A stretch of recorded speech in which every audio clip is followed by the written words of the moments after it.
Bien, a esta hora tenemos nuestros equipos desplegados y vamos a conocer cómo está la situación de la salida de la capital por este feriado, este asueto de 4 días en el sector de Tambillo. La salida para Tambillo, así se ve la Simón Bolívar a esta hora.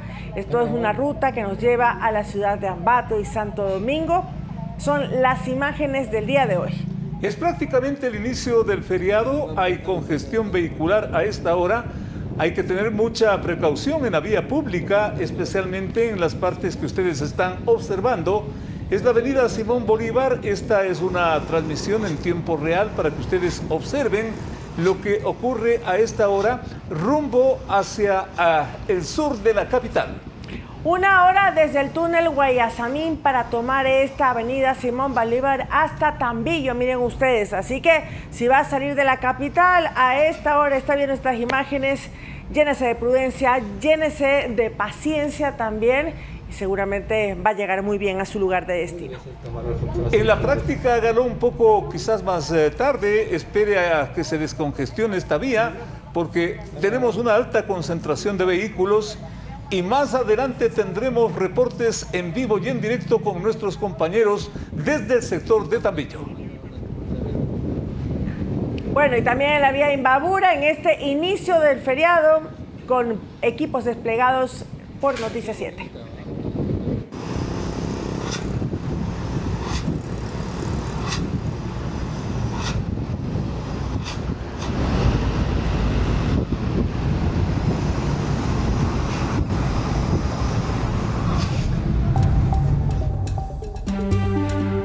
Una veintena de detenciones y varias incautaciones realizó la fuerza pública en distritos considerados prioritarios en el puerto principal. Son los nuevos resultados de este operativo Apolo 17 ejecutado en la zona 8.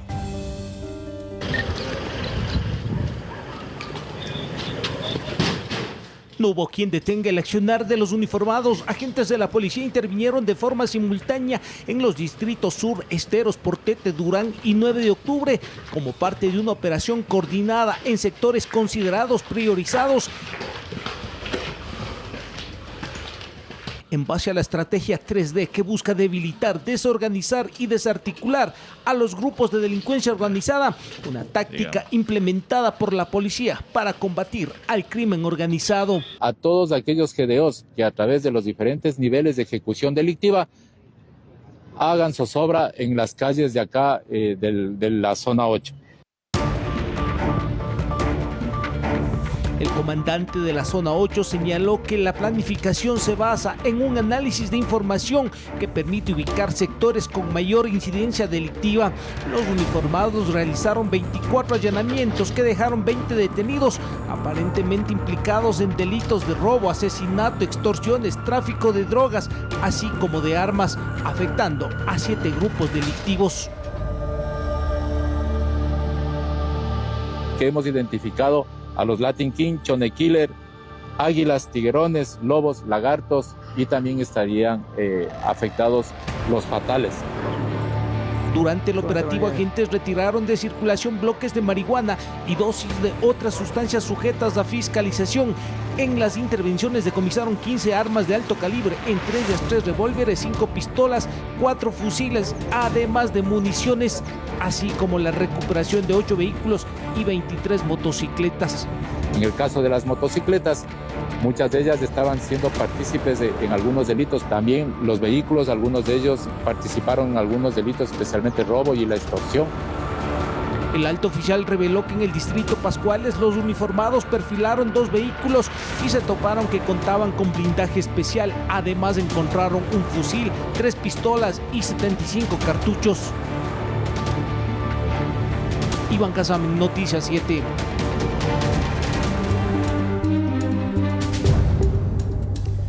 Las oficinas del Consejo Nacional Eléctrico en 5 provincias del país fueron allanadas por la Fiscalía y las autoridades del gobierno durante la mañana del martes. Pero este miércoles la ministra Aidez Manzano se refirió a cuáles son las modalidades para los supuestos ilícitos cometidos en esa institución. Veamos.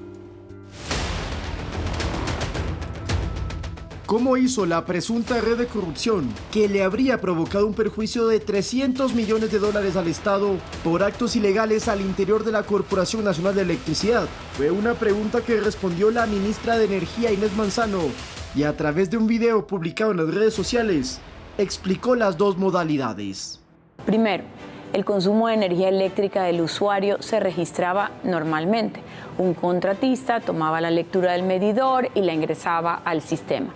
Luego, desde adentro, funcionarios intervenían ese dato, reducían la lectura real del consumo eléctrico y alteraban los registros y generaban una nueva factura con valores hasta un 80% menores. La otra forma para evitar que se pagara el valor real del consumo eléctrico era mediante reclamos. El usuario presentaba una queja, CNEL la negaba con base en el consumo real registrado, pero en segunda instancia el caso pasaba al ente regulador y ahí la deuda se eliminaba por completo. $0 a pagar. El experto energético Jorge Jaramillo explica que siempre que se requiera refacturar una planilla por una equivocación, se necesita de un sustento técnico, lo cual el gobierno asegura que no hubo en los casos identificados. Pero recordemos que CNEL tiene empresas que pagan $50,000 al mes, $100,000 al mes y mucho más otras, ¿no? En otros sectores. Ahí sí, cualquier revisión y refacturación debe tener un sustento completamente legal y respaldado para que usted en un reclamo pueda bajar. ¿Qué es lo que dice el gobierno? Que muchos de esas refacturaciones, es decir, lo que decía en la planilla, luego se lo cobró por menos y se lo cambió en el sistema, fue hecho de manera ilegal. En la presunta red ilícita habrían intervenido 46 funcionarios de CNEL, entre directores, técnicos y digitadores, así como 400,000 usuarios que se habrían beneficiado con los procesos fraudulentos. De los $48 millones refacturados en 2025, más de la mitad no tienen justificación. Lautaro Andrade Castro, Noticias 7. Bien, y en temas de seguridad en nuestras fronteras, el presidente Daniel Noboa se pronunció a través de su cuenta de X. Varias fuentes nos han informado de una incursión por la frontera norte de guerrilleros colombianos impulsada por el gobierno de Petro. Cuidaremos nuestra frontera y a nuestra población. Presidente Petro, dedíquese a mejorar la vida de su gente en vez de querer exportar problemas a países vecinos. Lo hizo hoy en la tarde el presidente Daniel Noboa con referencia a la inseguridad por la incursión de Colombia, según lo que manifestó y la información que él maneja.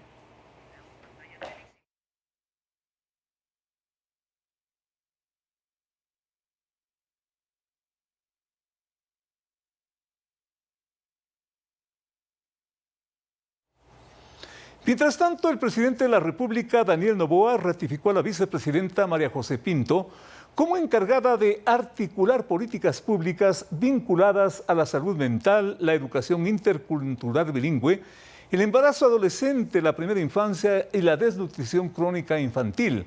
La vicepresidenta vuelve así a encabezar el comité intersectorial para prevenir y reducir el problema de la desnutrición de la niñez. La confirmación de estas tareas sociales es mediante decreto y tras la designación del nuevo ministro de Salud Pública.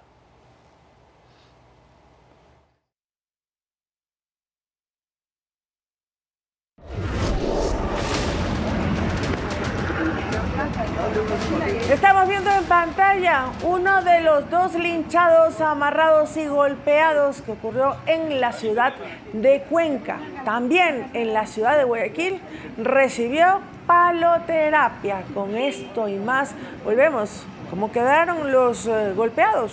Enseguida con los detalles.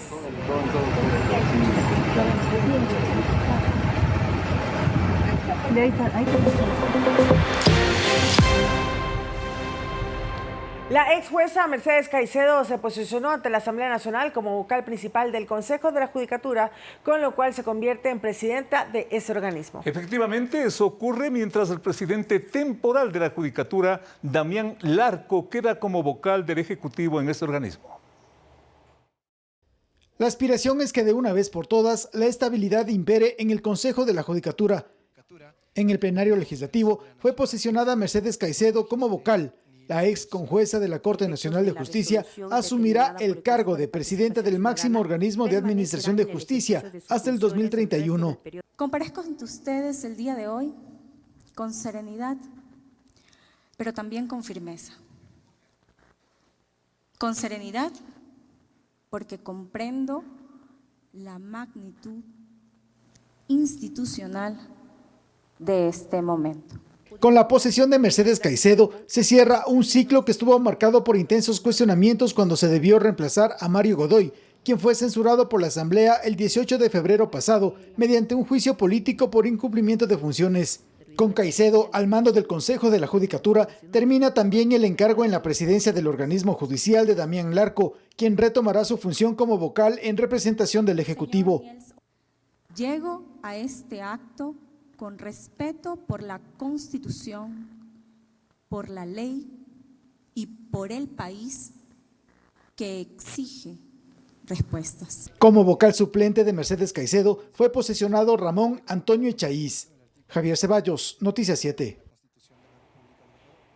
La Comisión de Justicia de la Asamblea Nacional analiza el proyecto de ley para reformar la Ley Orgánica de Cuidado, Tenencia y Protección de Animales en el país.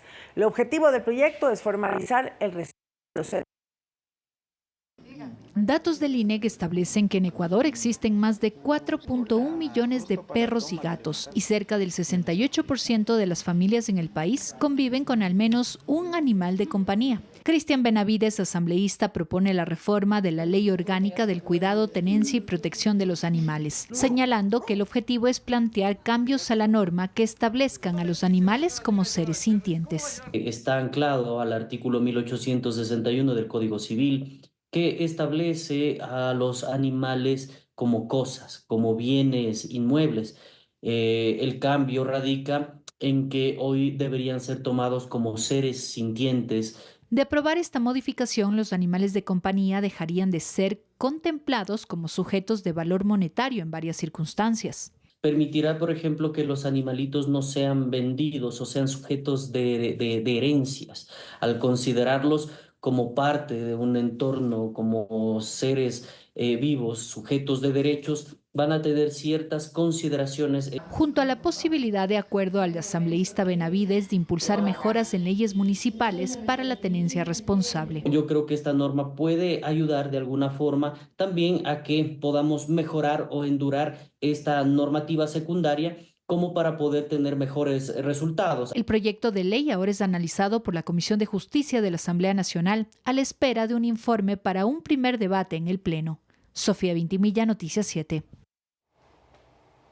En otro orden, el ministro de Agricultura, Juan Carlos Vega, explicó la compra directa y anticipada de arroz para pequeños y medianos productores.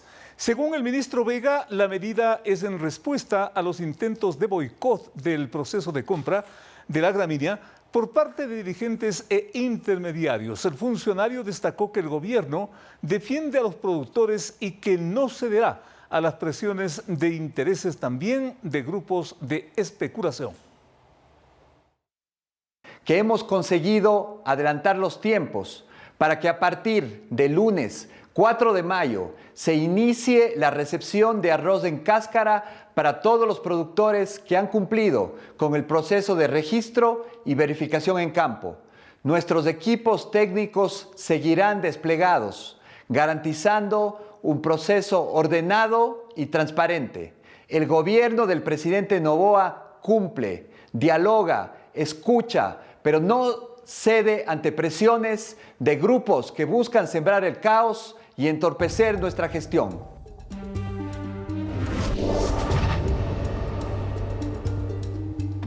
Un nuevo siniestro vial en el sur de la capital. Esta vez, un autobús perdió los frenos y se llevó todo por delante. En un momento, los detalles de esta información.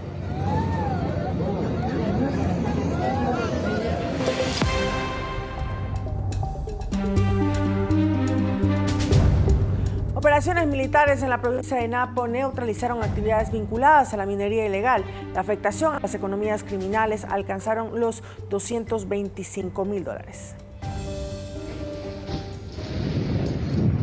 Vamos. Elementos de la Brigada de Selva 17 Pastaza, con información de inteligencia militar, ejecutaron 2 contundentes operaciones en el cantón Tena, provincia del Napo, dirigidas a neutralizar actividades vinculadas a la minería ilegal. Las organizaciones criminales dedicadas a esta actividad clandestina se instalaron en una zona de difícil acceso y bajo el camuflaje de la espesa vegetación extraían material aurífero. En el sitio, las patrullas militares destruyeron la maquinaria que utilizaban para esta actividad. Mediante reconocimientos ofensivos realizados en los sectores de Cindy y Puzuno Bajo, el personal militar localizó e inhabilitó por deflagración 2 excavadoras, 2 clasificadoras tipo Z, 3 bombas de succión. Este golpe permitió afectar de manera directa a las estructuras dedicadas a la minería ilegal, con una fuerte afectación económica a las economías ilícitas que operan en esta zona de la Amazonía ecuatoriana. Al mismo tiempo, la erradicación de la actividad clandestina, que conlleva la protección del medio ambiente, la conservación de los recursos naturales y la seguridad del Estado. Dejando una pérdida económica aproximada de $225.000 a las economías ilícitas que operan en esta zona de la Amazonía ecuatoriana. La operación militar no dejó detenidos. Al parecer, las personas escaparon aprovechando lo agreste del terreno. Iván Casamen, Noticias 7. Y muchos dicen que los frenos no le funcionaron a este camión. Fue un accidente mortal. Se llevó todo por delante.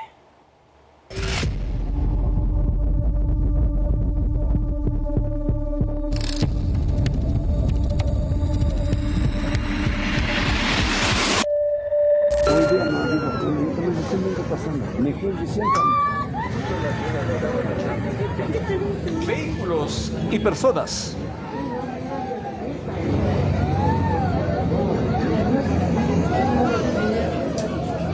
Una hija iba con su mamá agarradas de la mano.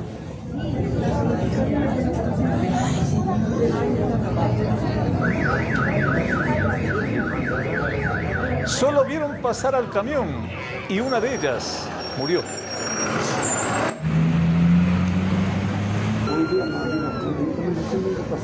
Sucedió en el sur de Quito.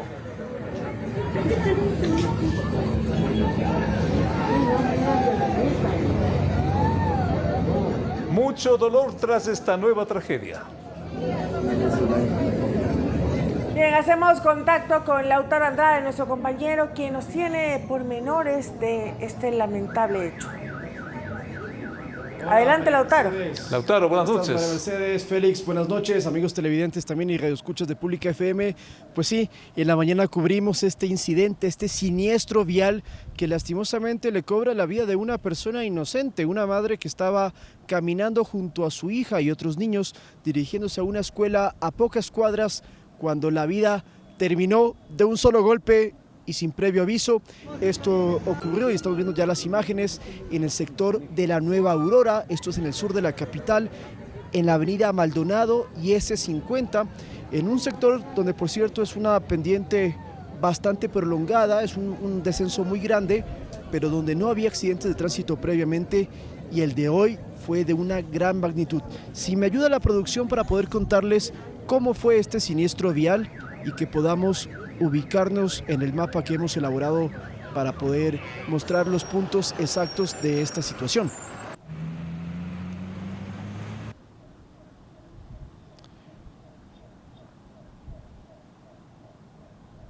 Bueno, todo sucedió aproximadamente a las 7 horas de la mañana cuando un camión que venía desde Guayaquil y que estaba ingresando a la capital, estaba ya entrando, ya estaba dentro de nuestra ciudad, venía por la Maldonado y aproximadamente en el puente de la Maldonado, frente allí hay una iglesia, también hay una casa de salud, hay una escuela, pasó el puente y el chofer tuvo un problema, no funcionaban los frenos y otro problema mayor, estaban en una bajada pronunciada como ya se los dije y el vehículo tomó muchísima velocidad. Entonces, ¿qué hizo el chofer? Trató de ralentizarse, de detenerse y para ello en el costado derecho que se encontraba se fue contra un alambrado para ver si de esa forma podía bajar la velocidad que ya había adquirido, pero no fue posible. Siguió unos cuantos metros más adelante y se impactó contra un poste de luz, pero tampoco se detuvo y siguió hasta una intersección de la cual estaban saliendo dos taxis que se golpearon directamente con él y el camión terminó de frente contra una unidad educativa. Pero en ese corto trayecto estaba un grupo de estudiantes, niños de primaria, que estaban caminando en su vida hacia su escuela, acompañados de sus familiares. En este caso había una madre que iba con su niña, que no supera los 12 años de edad, y ellas no pudieron escapar y no pudieron evadir al camión. Una vez entonces que este vehículo pesado las golpea, luego da con el taxi y da contra la pared de la unidad educativa, ya iba en menor velocidad y eso evitó que derrumbara la pared, porque les cuento algo, en esa unidad educativa y justo donde estamos viendo en imágenes, en esa pared, son dos aulas de niños pequeños.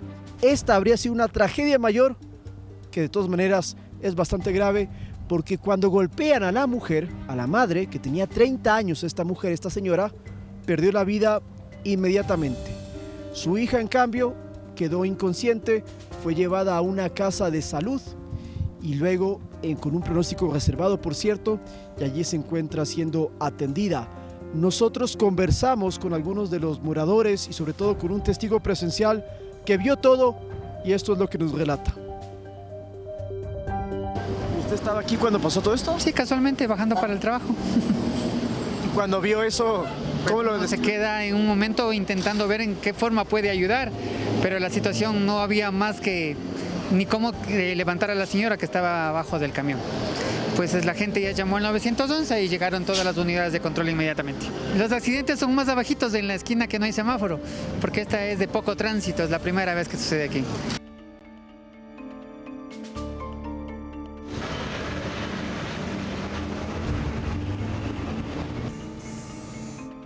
Bueno, esta desgracia pasó hoy en la mañana, hoy miércoles a las 7 de la mañana, como nos relata nuestro compañero Lautaro Andrade, este camión que ingresó a la ciudad de Quito por el sur proveniente de la ciudad de Guayaquil, lamentablemente perdió los frenos y en una vertiente de bajada, tratando de aminorar la velocidad que había tomado el camión por la pérdida de frenos, tuvo varios impactos. El último fatal, que falleció una mujer, una madre de familia de 30 años.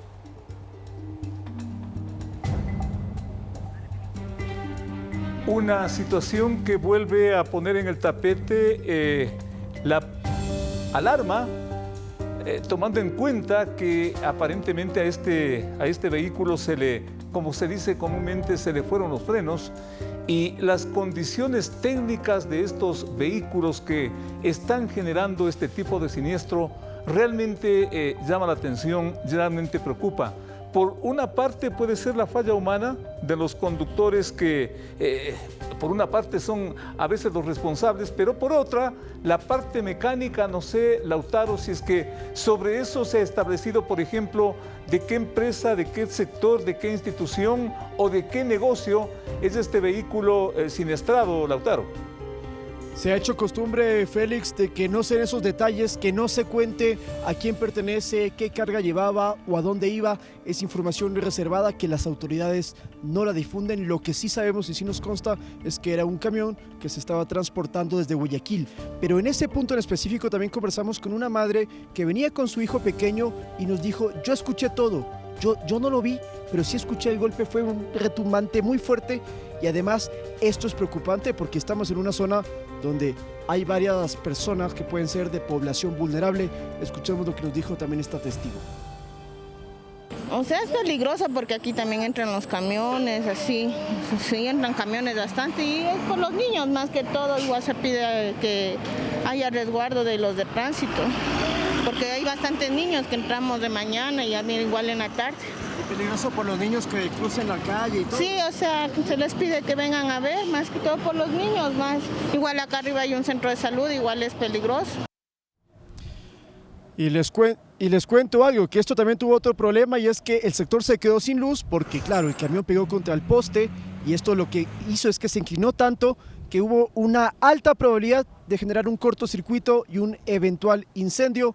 En buena hora eso no sucedió, pero sí, compañeros, ya se hace costumbre, repito, que tenemos que reportarles siniestros viales en la ciudad de Quito y que siguen cobrando vidas inocentes. Les doy paso en estudios, que tengan una buena noche y también un buen feriado.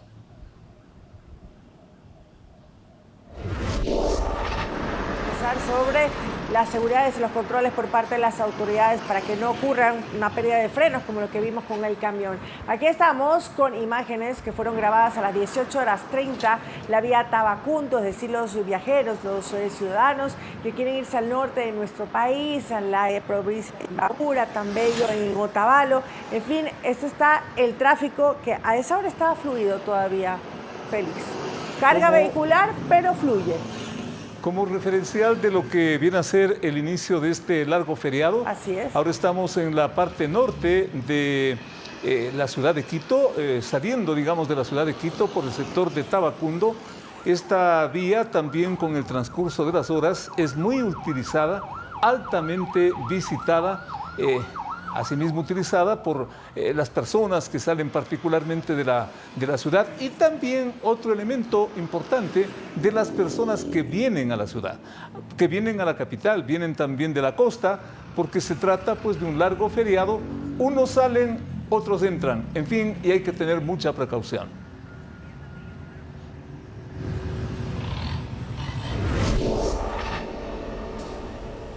Bueno, ahora vamos a observar cómo está Tambillo.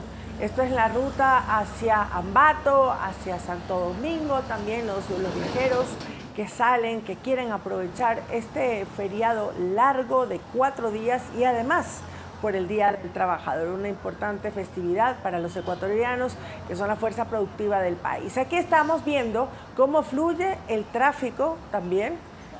Hay carga vehicular, pero no podríamos decir que es algo que no se puede manejar a esta hora.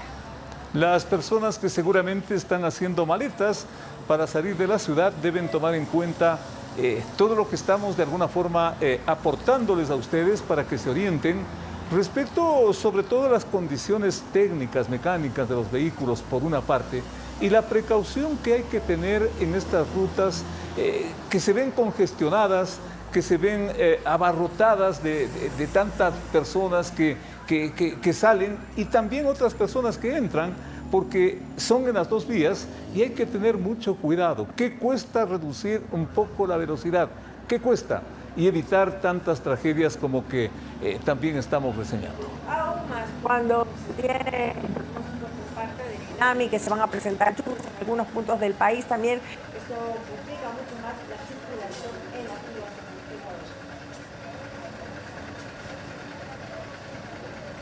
Bueno, estamos justamente observando el sector de Tambillo, donde, insisto, tenemos este nivel de circulación que se irá intensificando con el paso de las horas, porque como decía Mercedes, pues esta es una salida hacia Ambato, hacia la Tacunga, Riobamba, la costa, es una de las vías y también las otras van a tener estas características de alta circulación.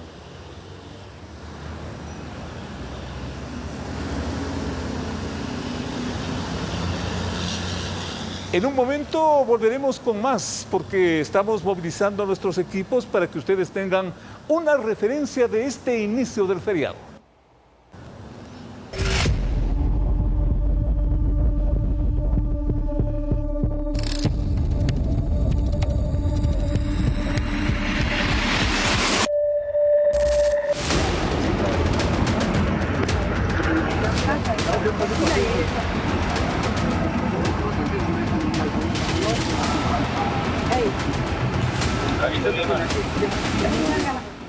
Esta información también es importante porque muchos afirman que este sujeto andaba robando. Pues lo ubicaron y lo ataron justamente a este árbol hasta que llegue la policía. Y la policía llegó. La policía llegó, pero antes recibió una dosis de lo que se llama comúnmente la paloterapia.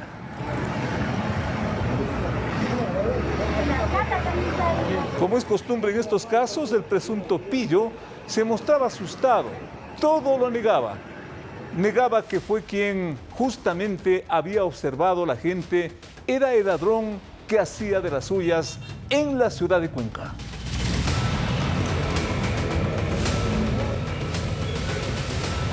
Y en otra parte del país, justamente en el puerto principal, en Guayaquil, sucedió algo similar. Allá fue capturado, al parecer, quien ejecutaba un robo con un grupo de malandrines.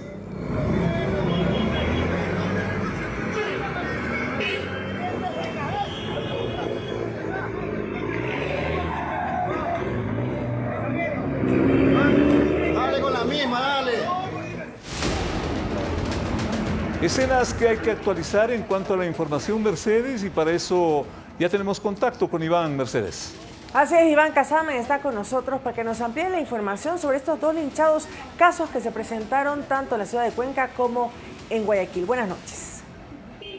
Hola, ¿qué tal? Meche, Félix, amigos evidentes, buenas noches. Sí, lamentablemente en Cuenca se registró en el sector de Chalubamba, esto es al norte de la ciudad de Cuenca, específicamente en la avenida del Bombero. De lo que se han reportado de acuerdo a las autoridades, en este caso el individuo de nacionalidad extranjera de 47 años de edad asaltó a la propietaria de una tienda con una arma blanca, la amenazó y se llevó el dinero producto de la venta de varias horas, pero lo que en este sector se conoce es que los negocios, los locales están activados a través de un chat comunitario y cuando la señora gritó pidiendo ayuda, este chat se activó e inmediatamente salieron las personas y lograron capturar a este presunto delincuente, que al revisarle la mochila le encontraron un arma blanca y también el dinero que se sustrajo de esta tienda. Claro, como lo decía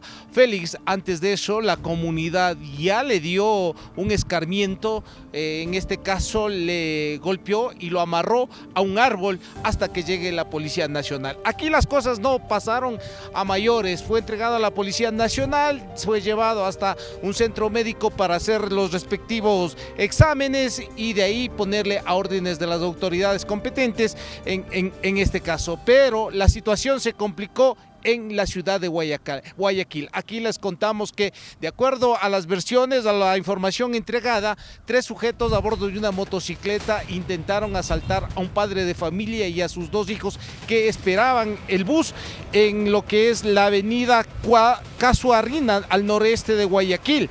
En este sentido, los delincuentes se enfrentaron o se toparon, mejor dicho, con estas personas que no se dejaron robar y en esto se registró una riña. Los otros 2 avanzaron a escapar en la motocicleta y quedó uno que fue golpeado por estas personas, por las presuntas víctimas, y en este caso incluso le quitaron el arma de fuego y se ve que le agreden con la propia arma de fuego que tenía este individuo. A esta situación se fueron sumando más personas hasta que se hizo un número bastante considerable de personas indignadas que le golpearon y lamentablemente este hombre perdió la vida. Sobre esta situación, ¿qué es lo que pasa? Si es que podemos hacer justicia por mano propia al tratarse aparentemente de un delincuente, ¿qué dice la Constitución? ¿Qué dice el Código Orgánico Integral Penal? Le consultamos al abogado penalista Juan José Enríquez y esto es lo que nos dijo. Nadie puede atentar en contra de la vida de nadie, porque el artículo 66 en el numeral 1 habla específicamente que nadie puede atentar en contra de la integridad de ninguna persona en el Ecuador. De que la persona que cause la muerte mediante tumultos, es decir, en este caso los linchamientos, serán sancionados con una pena privativa de libertad, en este caso según el artículo 140. Por eso la recomendación, inmediatamente cuando un delincuente o un presunto delincuente, como ahora la Constitución es sujeta de derechos, siempre llamen a la policía para que autoridad competente puedan tomar conocimiento y posteriormente el juzgamiento de la persona. Y la sanción sería una pena privativa de libertad de 19 hasta, e inclusive puede llegar hasta 40 años, dependiendo de las circunstancias. Como justamente dice el abogado, hay que tener mucha precaución con todo este tipo de acontecimientos. La indignación de las personas afectadas, de las personas que están allí viendo ustedes, por ejemplo, en la escena, donde ya le tienen dominado al delincuente, al ladrón, y hasta ahí nomás. Y hasta ahí, hasta traer a la policía, hasta que alguien vaya y de alguna forma llame al 911, todo lo que ustedes quieran, pero llegar a este extremo al que estamos inclusive observando en la pantalla, cuidado. Mucho cuidado, amigos, mucho cuidado, señores, porque saliendo de un problema se pueden meter en otro grave problema y eso tampoco es recomendable. ¿En qué se pueden convertir realmente? Buscar a las autoridades para que tomen acción frente a estos delitos y no tomar la justicia por la propia mano.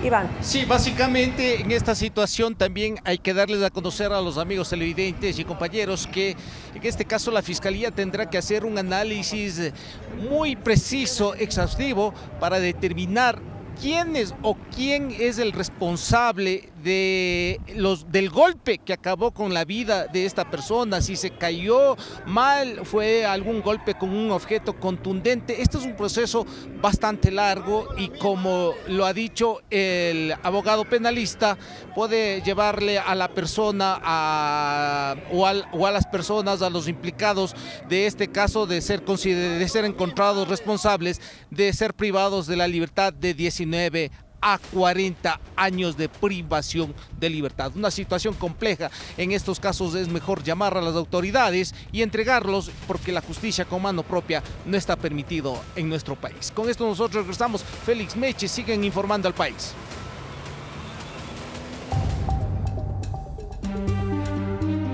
Gracias a Iván. Mientras tanto, 9 antisociales que, vestidos de policías, robaban y extorsionaban en 3 provincias del país fueron capturados por el operativo Gran Fénix 19. Mientras los allanamientos reportan la detención de 2 peligrosos buscados por delitos graves de orden penal.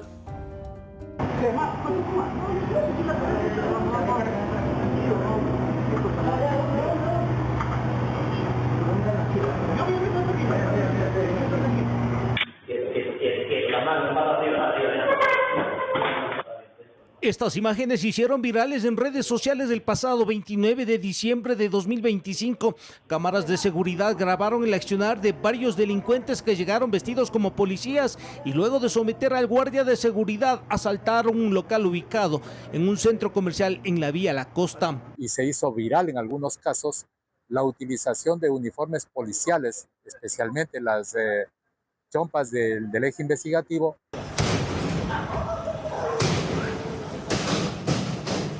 Agentes policiales les siguieron la pista y, luego de 4 meses de investigaciones, hubo resultados. En 13 allanamientos ejecutados en los distritos Santo Domingo, Manta, Nueva Prosperina, Modelo, Durán, Portete, Pascuales y Pedro Carbo, fueron detenidos 9 sujetos, entre ellos 2 individuos de interés penal relevante vinculados a un grupo delictivo organizado, que corresponderían al grupo delictivo organizado de los Tiguerones. 120 días de investigaciones permitieron identificar al cabecilla de la organización, alias Johnny, quien planificaba las extorsiones, intimidación, robo de vehículos, asalto a locales comerciales, microtráfico y tenencia de armas de fuego. La organización criminal se movía bajo el mismo modus operandi en las provincias de Manabí, Guayas y Santo Domingo. En este caso, los 2 cabecillas son los que planificaban y los que llevaban a esta organización a ejecutar estos hechos delictivos. También se los vincula con el cometimiento de delitos conexos como secuestro, terrorismo, extorsión en los sectores donde mantenían injerencia. Iván Casamen, Noticias 7.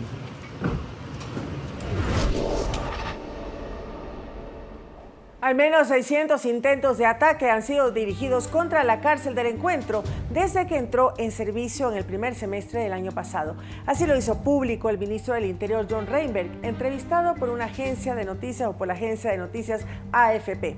Los intentos de violación a la nueva cárcel fueron con drones finalmente interceptados.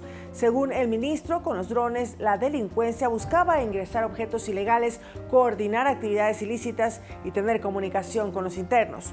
Un reforzamiento del monitoreo se lo hace con más inhibidores de señal. La del Encuentro es considerada la cárcel más segura del país y dedicada a las principales cabecillas de la delincuencia.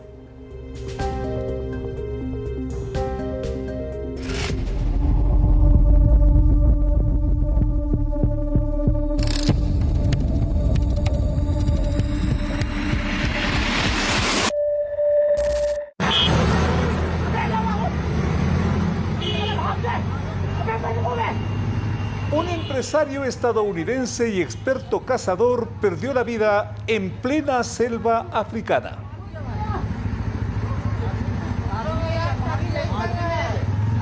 Esto cuando una manada de elefantes lo atacó de forma sorpresiva y murió aplastado.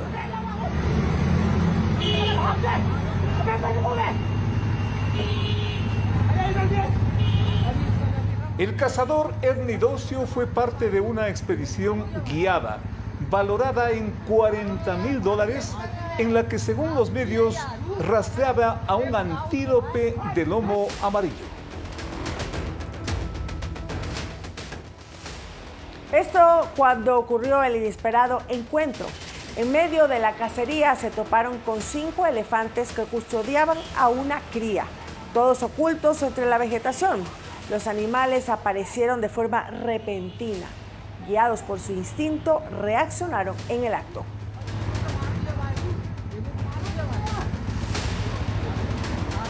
Y todo en medio de la densa selva. El encuentro fue violento y el ataque terminó con la vida de este cazador profesional.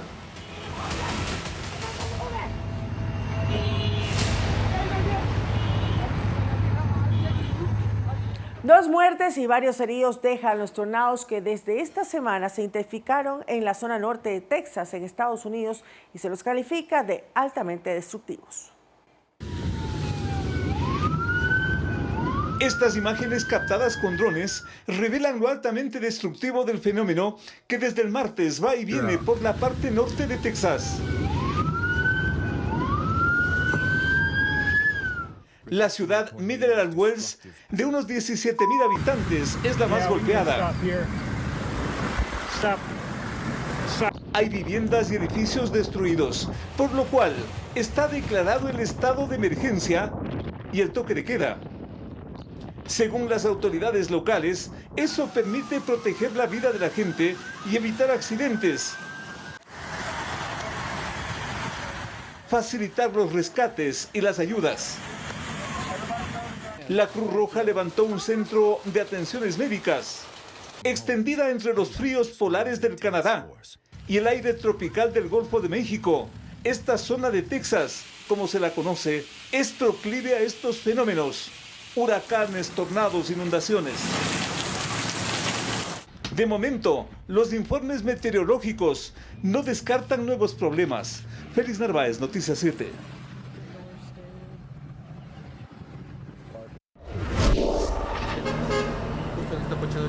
Bien, y de regreso a lo nacional, a esta hora, 19:51 en vivo, sí luce Tambillo para todos quienes quieren salir de la capital hacia la ciudad de Ambato, Santo Domingo. Este es el panorama a esta hora de la noche.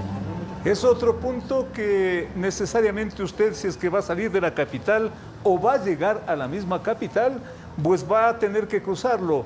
Mucha atención, esto a esta hora está un poquito, digamos, calmado, hay circulación normal, pero con el transcurso de las horas y sobre todo el día de mañana, y quién sabe si en la madrugada, Mercedes, ese asunto va a ser bien intenso.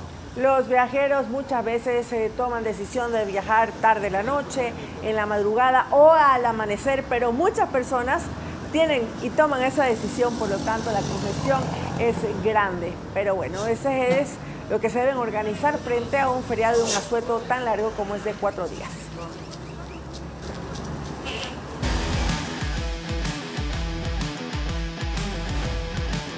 Bueno, ya estamos listos para los deportes, frescura, información que nos gusta de lo que ha pasado con el fútbol nacional e internacional. Santi, buenas noches. Claro que sí, María Mercedes, muy buenas noches. Félix, también a todos nuestros amigos televidentes. Les cuento que el día de hoy el Arsenal de Piero Incapié sacó un buen resultado, empató en su visita al Atlético de Madrid, en España, por supuesto con el ecuatoriano como titular. El deporte no se va de feriado. El deporte no se va de feriado, hay mucho fútbol. De hecho, continúa la Copa Libertadores Sudamericana el día de mañana, que es feriado en nuestro país. Juega Macará, por ejemplo, así que hay mucho fútbol este fin de semana. Yo les invito a revisar precisamente lo que fue el partido del Arsenal frente al Atlético